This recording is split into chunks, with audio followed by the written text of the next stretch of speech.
छाप दी जाती हैं। इसलिए हमने साधारण बच्चों और बीजेपी के नेताओं के बच्चों में फर्क किया है। ये सभी बीजेपी के बड़े नेताओं के बेटे हैं, बेटियां हैं। ये सारी तस्वीरें ट्विटर पर हैं, जिन्हें इनके मुख्यमंत्री शिवराज सिंह से लेकर अन्य मंत्री और सांसद पिताओं ने ही डाले हैं। बस बताना यह है कि पिछले 10 साल में ऐसी यात्राएं निकाली गईं जिसके दौरान हिंसा हुई है। इन यात्राओं में एक भी बड़े नेताओं का बच्चा, चाहे विदेश में पढ़ता हो या यहां की घटिया यूनिवर्सिटी में पढ़ता हो, आपको नजर नहीं आएगा। कोई भी सांसद नजर नहीं आएगा।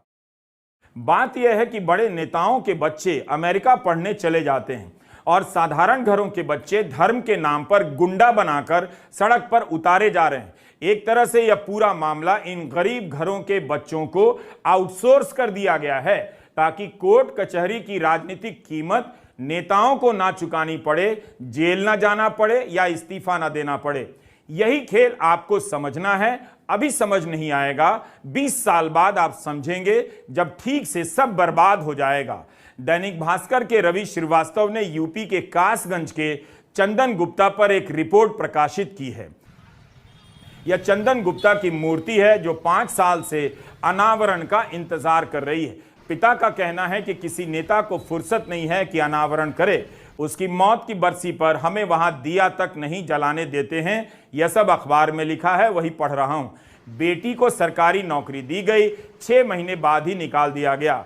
अब किसी को याद नहीं चंदन गुप्ता कौन था, किसके लिए मर गया। चंदन गुप्ता भी साधारण घर का लड़का नजर आता है। 2017 में जब योगी आदित्यनाथ मुख्यमंत्री बने तब इसने मारे खुशी के भंडारा किया था। 26 जनवरी 2018 की सुबह कासगंज में विश्व हिंदू परिषद, एबीवीपी और हिंदू युवा वाहिनी के कार्यकर्ता करीब 100 मोटरसाइकिलों पर तिरंगा और भगवा झंडा लेकर निकल पड़े। चंदन गुप्ता भी इसी भीड़ में था। प्रशासन ने इस यात्रा की इजाजत नहीं दी थी, लेकिन वे जबरन छोटी गली वाले इलाकों में घुस गए।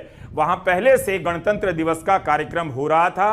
तनातनी में माहौल बिगड़ गया। दोनों तरफ से पत्थर चलने लगे। एक गोली आई जो चंदन को लग गई और चंदन मर गया। 2 मुस्लिम युवक भी बुरी तरह घायल हो गए। इस घटना को लेकर कासगंज में 1 सप्ताह तक हिंसा चलती रही। इंटरनेट बंद रहा। पिता कहते हैं कि खुद 1984 से आरएसएस से जुड़े हैं।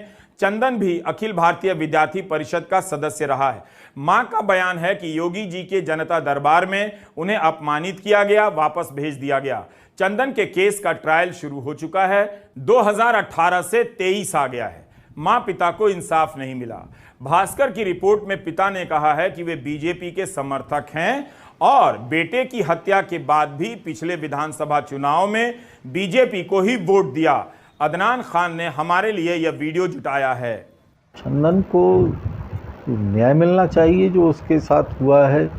उसने अपना बलिदान दिया है इस देश की खातिर, इस तिरंगे की खातिर। उसको न्याय मिलना चाहिए, बस हमारी तो यही है। किस तरह से न्याय मिलना चाहिए? कि उसको शहीद का दर्जा दें।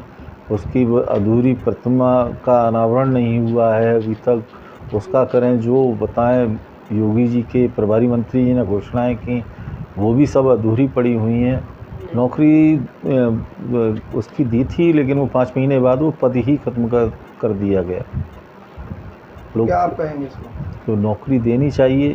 तो आज 6 साल होने वाले हैं, कोई ना नौकरी दी है, ना ही चंदन को भी कोई न्याय मिल पाया है। चंदन चौक अधूरा पड़ा हुआ है। नगर पालिका वगैरह के अधिकारी, चेयरमैन वगैरह के पास जा, वो कहते हैं हम पर पैसा ही नहीं है। युवा स्वयं में समझदार है और युवाओं को अपने विवेक का इस्तेमाल करना चाहिए। गलत संगत में नहीं रहना चाहिए, गलत काम करने नहीं चाहिए। ये युवाओं से तो यही कहेंगे कि भाई सभी लोग अपने शिक्षा पर ज़्यादा ध्यान दो, शिक्षित बनो और ये जो भी दुर्घटनाएं हो रही हैं उन दुर्घटनाओं से बचो। राजनीतिक दलों के लोग तो आप लोगों का फ़ायदा उठाएंगे आपसे। बस यही कहना चाहेंगे कि बच्चों से कि अपने पढ़ो लिखो और राष्ट्र की और समाज की सेवा करो।